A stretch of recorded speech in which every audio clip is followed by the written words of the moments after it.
How's it going, guys? My name is Jacob Beeson, and this is Josh Grant.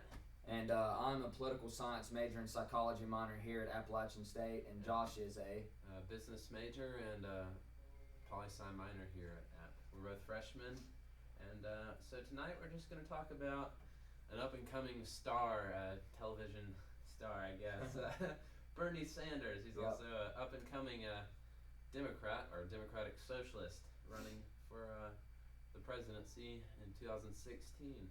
And so we're just going to kind of go over his platform tonight and just some of his key points, and we're going to show both perspectives of opinion on both sides just from him and I, and we're going to start with wealth and income inequality. right. As Josh just said, Bernie Sanders and typically more of the Democrats, they really are strong on the income and wealth inequality aspect that's currently going on in our situation in economics. But I typically lean more to the right, while Josh leans typically more to the left. So this brings good discussion to give both sides of an issue.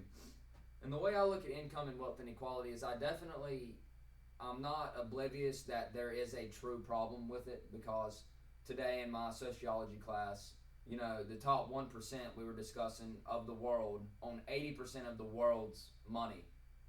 And while the other 99% of us are competing for the bottom 20% of wealth, which is obviously a big problem, and it's really no clear solution to tackle the problem. I mean, you could say I think there's some things we can approach.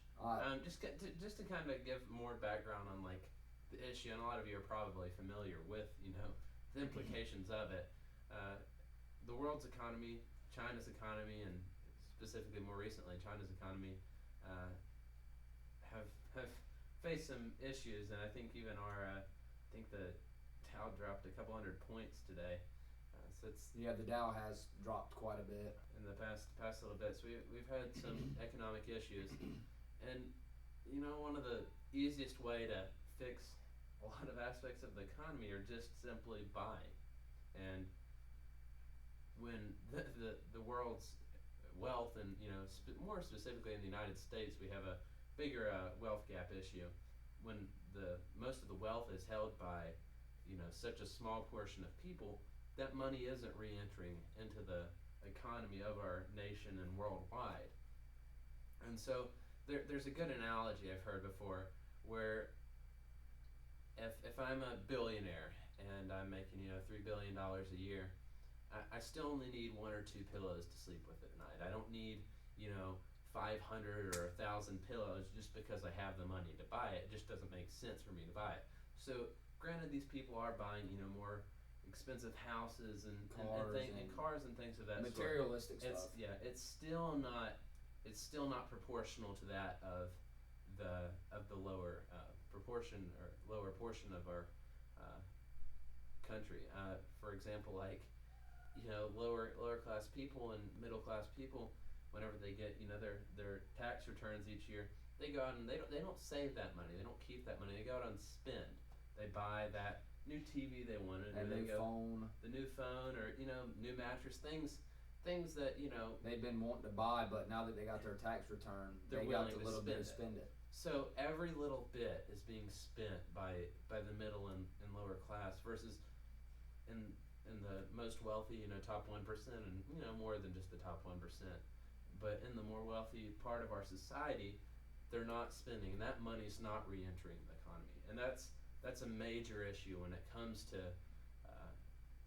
our country and our world economy. Right, and I'm actually going to point out something in a political science class that I had last semester. Even though I want to talk about the 2001 tax cut that was imposed by George W. Bush. And a lot of people actually think that this tax cut benefited them, such as like middle class and lower upper class, the people like our families. They genuinely believed that this 2001 federal tax cut actually was benefiting them more than it wasn't. And when you actually look at the science behind the matter, and after looking at the numbers and stuff like that, it was actually proven. And this should be a bipartisan agreement, that the top 1% and the top wealthy were disproportionately giving better tax deductions than your middle class and upper middle class and stuff like this. So the way I think that income inequality definitely needs to be solved is I don't think you're going to be able to take, for instance, Donald Trump, who's a multi-billionaire. You're not going to be able to. There's always going to be an inequality there because he's so rich. He has so much money. He's not equal to anybody else. And see, here's the from my stance. I'm not advocating for a complete socialistic idea where you completely level the playing field. Like China and complete wealth the Soviet distribution. Union. Yeah. That's not what I'm advocating for, because I don't think that's reasonable. I think our country thrives off of free ambitious people trying to gain and build wealth. And after you get done, I want to hit on that too. Okay. But go ahead. And I think they should be able to do that. I'm not going to advocate that we cut it completely, and we're not they're not being rewarded for whether or not it was just a little bit of luck, because a lot of times it doesn't matter how hard you work or circumstances, you're not going to be able to be as wealthy. The likelihood that I could be as wealthy as Bill Gates or as Donald Trump or second pretty much nothing. So me saying that I could, anything's possible, yeah, I guess it is, but not so much. But beside that, I still think we need to do something to close the gap. And I think higher tax for the upper class, and especially the most wealthy, the top 1%, I think that is a feasible, maybe not solution, but a step in the right direction for our society. And I'll let you go ahead before I go with my second thing. I definitely agree that the top 1% need to be taxed more, because right now the top 1% they own our politicians. It's like they're playing chess. It's corporations versus corporations playing chess against each other, and the chess pieces are the politicians. It's just the facts of it, man. You can agree. I think Republicans can agree. And one thing that gets into money and politics, and which is another point. But the way I believe that the income inequality definitely, the direction I believe is, top 1%, sure, they can handle more of a tax, but the people that are your small business owners, our families who are, putting kids through college. I know your parents have put already a daughter through college, correct? Yeah. So, we don't have the money. Our parents do not have the money to continue, just dishing it out.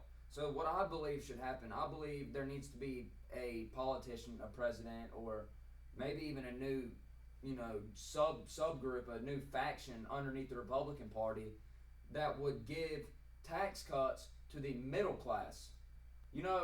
The top 1% can handle a 40% tax if they really, it's just the facts. Let's just be honest, they can. Our families are getting taxed at disproportionately higher rates than any other social class, and that's just the bottom line. When you look at it, the middle class and the upper middle class, and right up into the upper class, is being choked. Right now, you're sounding like a Democrat. No,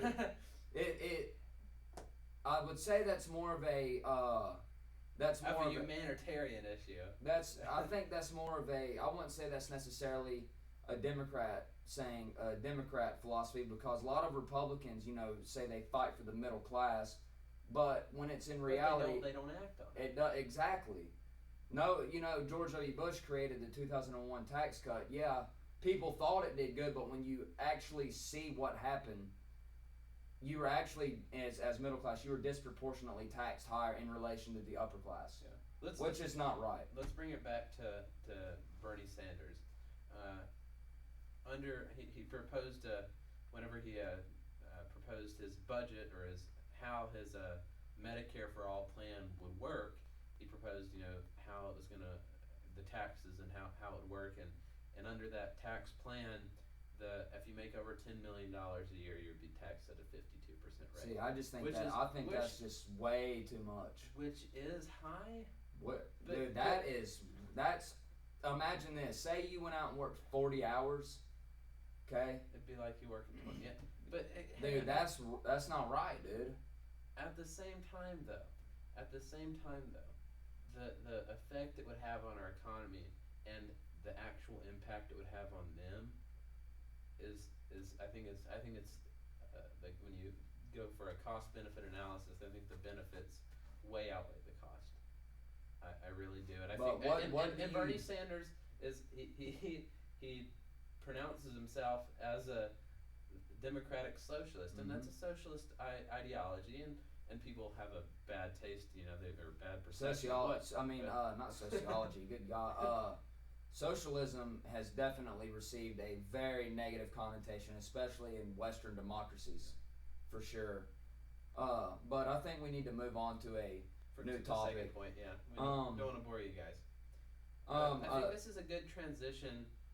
You made a point a second ago about getting money out of big politics and restoring democracy. That's a big point from him. I think honestly, go ahead. I'm sorry. Because I think even though I'm a Republican and even though Josh is typically a Democrat, I think we both have a good bipartisan agreement. Exactly. This is an issue that, like, the American public, like, it doesn't matter. This shouldn't be a bipartisan issue. This should be a, it shouldn't be a partisan issue. That's what I meant. It needs to be we need to unite on this because, it's an issue. It's just fundamentally wrong. It's fundamentally goes against democracy. Yeah. I agree with you. And in fact, in the last Democratic debate, although most of the candidates, only 3 of them left now, all of them really advocate for getting money out of politics, but it's definitely Bernie Sanders. That's like Bernie Sanders, baby. And in fact, Hillary Clinton, a lot of her top donors are big super PACs, and so it's not obviously a pressing issue for her as it is Bernie Sanders. A lot of his big donors are labor unions and the hardworking Americans. Right. And I definitely agree that, buying politicians is definitely not, I don't think our founding fathers would have intended for it to be like it is. And, a lot of times you see now people are starting to make politics a, career. Yeah. I believe founding fathers set up, if you were a farmer in the rural South and you had an issue that a lot of, people shared in your, close society, you would go hold a position in office, resolve the issue that you thought needed to be fixed, and then you would step down and let someone else go in to express a new idea. It's about being a servant to the public. It's about caring about your nation so much that you're willing to do a rewardless job, something that you're not making tons of money, from, and I don't think it's necessarily I don't think it's a big problem as far as just politicians specifically getting really wealthy off of it, but that to run a successful campaign now, it's where it's who has the most money, who's able to advertise the most, who's able to run, attack ads on each other. And that's fundamentally against, I think, democracy. And granted, it makes sense. Yes, how do people get informed on politicians? Okay, it's through advertisements, and the validity of those are sometimes questionable, and and that's both parties. Both parties are gonna have an ad that makes them look way better than they truly might be. Everyone who has a little bit of common sense can pick out the little biases that you find in advertisements. But fundamentally, I think we can both agree on this. Legislation needs to be passed to prevent super PACs having the control that they do, whether that be just donation policy, as far as how much can be donated, and whether it's directly to a party or a specific candidate. And I think something really needs to be done on that, and I think someone really needs to advocate for it, because so many people aren't, because they got elected off of those super PACs, and they got elected off of having that money. They did try to fix this issue a few years back, and what they ended up creating was called 527 committees. And what these were is, it was like, if you wanted to donate, a bunch of money, like I think there was a law imposed. You can only donate a certain amount of money to a specific person, but a loophole around this was what is known as 527 committees. And as long as you donate your money with no partisan affiliation, then you can it's a way of getting the money to the people that you want in a legal loophole. Indirectly, correct. And it's been exploited to. Look at how much money is going into campaigns. Yeah. And the amount of money people are getting, these candidates are getting off super PACs. The cost of running a successful, campaign for, whether millions of dollars. Oh yeah, it's insane. Even at the state level, it's crazy. And not even we can even talk about current politicians. Yeah. Say you're you're an earth environmental. You don't want to cut trees. You're an environmentalist. You care about the environment. You have huge interest groups that are going in there to fight this, and they are basically buying votes, buying that roll call. Yeah. And same for Republicans. The NRA is coming in and buying roll call votes not to impose legislation on any gun rights because the NRA doesn't want to lose profit. Yeah. It's just. And see, I had it explained to me. It's not necessarily so much that these companies are just writing these guys a check and they're like, okay, I'll vote however I want. That's not really what they're doing. They're buying a seat at the table. They're buying a seat. They're buying time. They're buying an opportunity to sit down and talk to the politicians. Exactly. They're buying time. And so the voice of the American people isn't being heard. It's the voice of the wealthy. And I think that brings you back to income and wealth inequality. The difficulty for us to access, our representatives is just absurd. Oh, if you can't, they claim you can send mail or emails. Well, they don't read. They have. Let's be honest, dude. They don't. They do not care what a little dude like me or you has to say. Exactly. And that actually could tie back into income and inequality. So a lot of these things do. Just they interconnect. But let's go. A lot of this we've been agreeing a fair amount, and I don't know if that's really interesting for you to watch. So we're gonna bring up something that I think we have pretty differing views on, and that this is how it's written on Bernie Sanders' website. It's time to make college tuition free and debt free. Oh, we definitely have some disagreements. Okay, so obviously we're both pursuing college educations, right? And we're both feeling the pain of the cost of education, and I think we do have differing views on it, and I'm going to start with mine. Go ahead. I think society and our society benefits tremendously off of college education. I think it's fundamental and important in every aspect to our nation and just to the world. Like when you think about developmentally and through technology and medical care and just every aspect, it's crucial and it's vital, and without an educated society, what are we? And that's why we have K through 12 public school systems in America, and we could get into the quality of those, but we won't talk about that. That's a whole nother ballgame.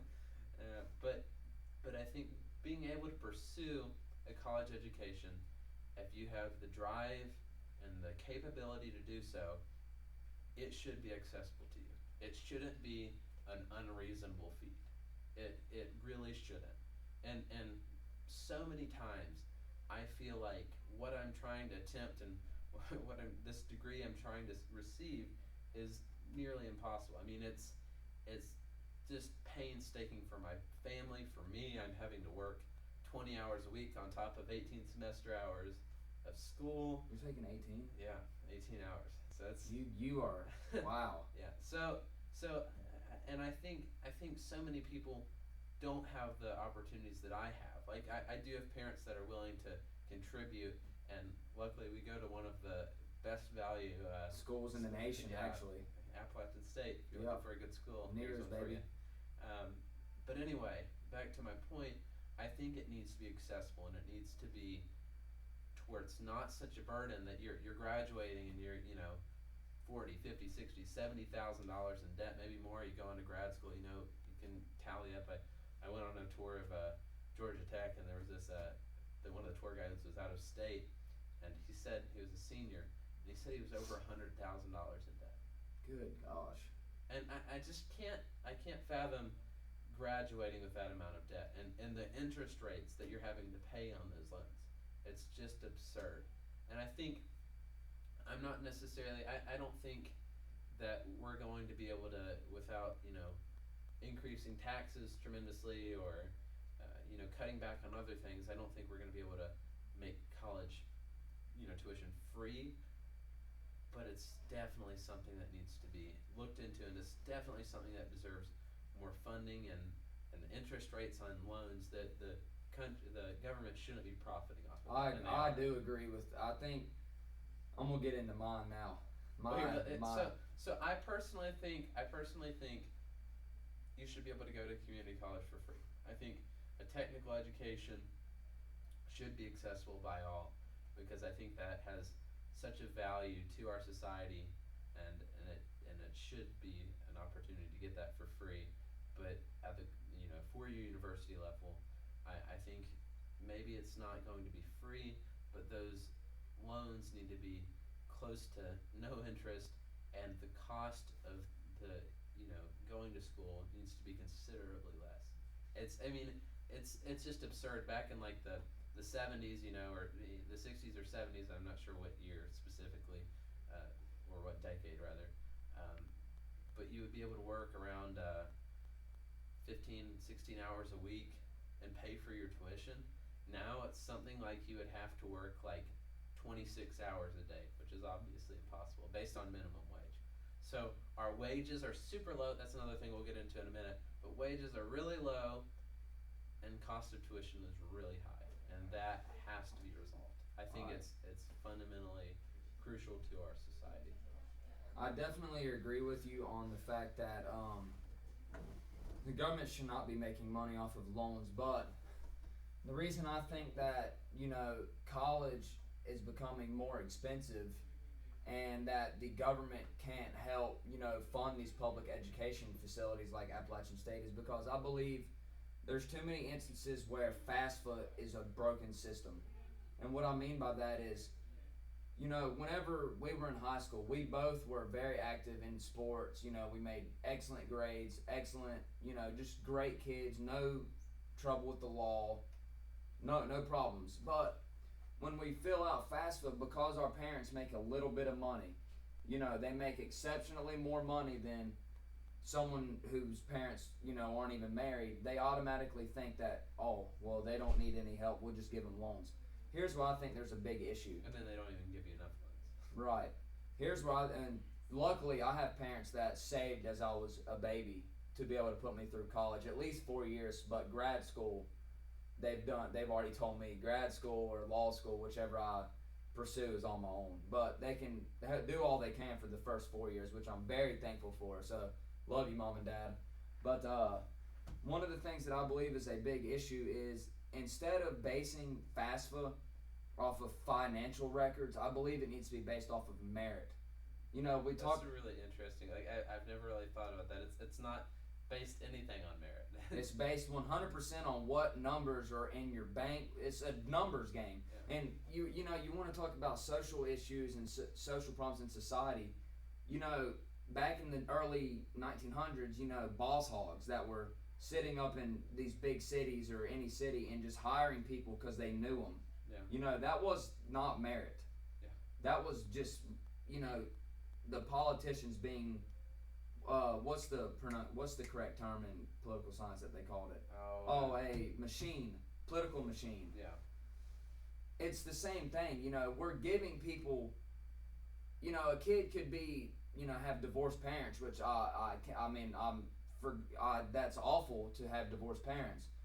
But, we need to be looking at the issues of, these students, me and you worked exceptionally hard in high school to get where we are now, and we got no help. Yeah. Or you've got people like some of our friends, we're not going to give names, but we have some of our friends who, honest to God, I don't know how they made it through high school.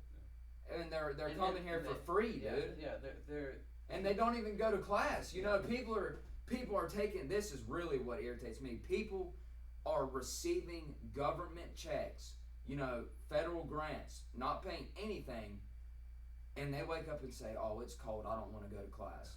And here we are. My parents and your parents are sitting down at the table. How are we going to pay for this? Yeah. You know, shedding tears every night, and we're getting our butts up and going the extra mile, and we're not getting rewarded. That's a problem. And see, I think that's a point that people make. Like, I think you even made. You're like, well, you know, college tuition shouldn't be free because, you know, there's going to be people that are just going to waste it. And I don't think there's any way you can completely prevent that. But there's in our current system, you're not preventing people from taking advantage of grants. But I do think by basing it on merit and you know, like in Georgia, for example, it's become more. Actually, it's become more and more difficult. But in Georgia, if you live Merit based. yeah, well, yeah, you have To an to extent. you have to maintain like a 3.25 GPA or something. I'm not sure exact numbers, but you have It keeps you have to going do, up. yeah. It's getting harder as You have each to year. you have to do extraordinarily well, and you receive, you know, free tuition, which I think It's actually happening in Florida now as well. Yeah. They So- passed something a couple years ago similar. I think it's by making tuition free, you can still base it on merit. You can still say, okay, well, look, this first semester you came here and you failed. You don't get to receive that free tuition. The way I because look you at it, haven't- if you fail a class in college, I think you should be completely suspended. I think that's not exceptional because imagine you have a brain surgeon Yeah. who his first years failed classes. Yeah. And because he was allowed to just keep going at it and going at it and going at it, of course, finally he was going to pass. Golly, the probability of that is in his favor. That scares me. I don't want to. I mean, and I don't think you're necessarily going to have. But we won't get into that. But Yeah. what is? Do you think it's reasonable to make college tuition free? No. Because who's Then going to why pay not? for it? Why not? Who's going to pay for it? Society. And what does that ultimately mean? What do you mean that means? That means the budget's going to go up. That means you're going to be taxed more. The Exactly. burden's going to be put back on us, and I believe it's more of a family issue. Are there exceptions that definitely, you know, our government needs to look at, you know, students who are very interactive in their school and high school and they're showing the true dedication to really have this drive to go to college, but they just, you feel out, you know, well, my parents make this, and they just, you know, ignore you. Well, But I don't believe that, and I'm gonna actually hit on another thing that I just remembered. You know, you talk about now how you hear in society there's all these college graduates that aren't getting employed.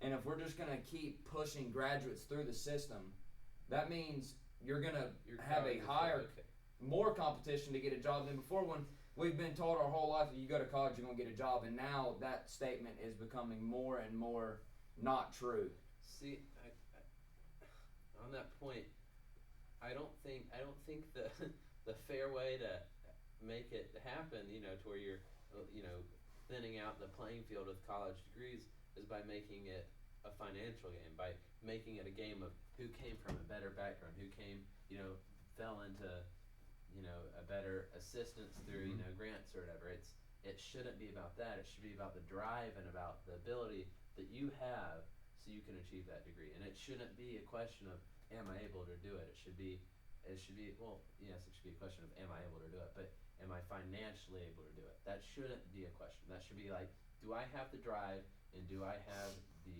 intellectual ability? And if you can answer yes to that, you should be able to pursue a college education. And whether or not, you know, we get into like high school degrees and so many times, you know, you're pushed along. Well, Shoot, high school, you don't even have to be smart anymore to get through high school. They push you through just.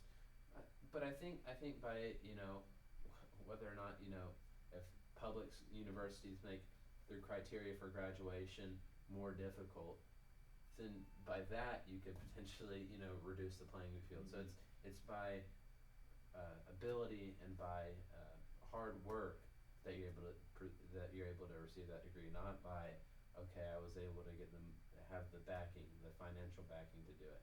So I think that is why college education should be attainable and I really think tuition really should be free, because See, I think it's just not feasibly possible with the current situations of our economy, and we need to probably wrap this up.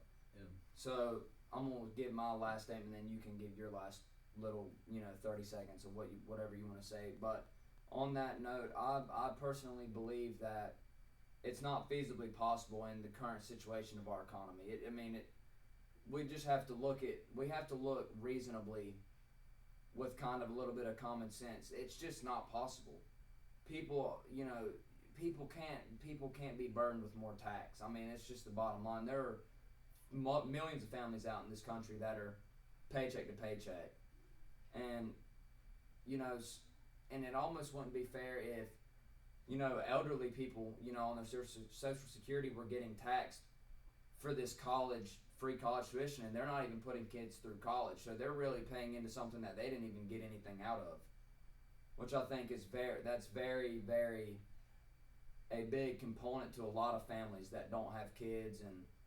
But you can go ahead and wrap yours up. Okay. But I just think it's feasibly impossible. Okay. Well, here's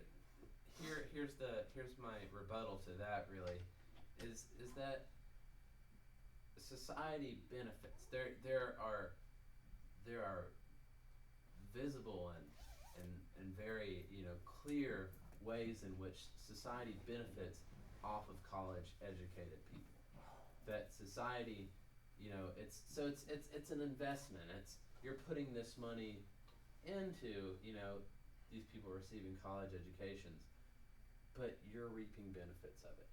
And eventually, those college educated people, more educated society is going to be more innovative and further advanced, and the economy is going to be stimulated through that. But it really is. While that's a good statement, though, there won't be job opening. There won't be jobs for all these people. That's the problem that we're facing now. You've got too many college graduates walking around that there's just not. I mean, you can look at lawyers, for instance. Every position for an open law, every position that there is for someone to be a lawyer, there's 3 lawyers to fill that one position. So these lawyers are going to these big Elon private schools, getting this awesome degree, having no job. And if they take a job, it's probably very low paying for how much their knowledge is worth. And I think college isn't a right. I think college is a privilege. And I think that with a democracy the way it is that we have set up, there's no way that the government could pay for it. It's just not possible there's no way they could pay for every single person to want to go to college. It's just, then you're just going to get teachers who are not as educated. You're going to get teachers who are not as qualified. It's going to turn into a high school. It will turn into high school. It will be we can use high school as our mirror and our lesson learned that while free education seems great, how well of an education are we actually receiving? I have to, kind of be blunt with you there, and you're simply just wrong. We will just have to agree to disagree on this issue for sure. And here's why you're wrong. It's not saying that I'm all for tightening up, how we, fixing our public, school system K through 12 to where it's not, everyone just being pushed through. But I don't think by making universities, public universities free, is so long as you keep the academic guidelines and academic requirements high enough, it's still not going to be feasible. It doesn't matter if it's free or if you pay $1 million, there's still a large portion of the society isn't going to be able to attain that. That's just a matter of fact. And I really think it should be, whether or not it's free or at least we fix loans and control the cost of it. I do think it needs to be attainable for those who have the ability to do so. And I think that's something we can both agree on, is that it needs to be attainable.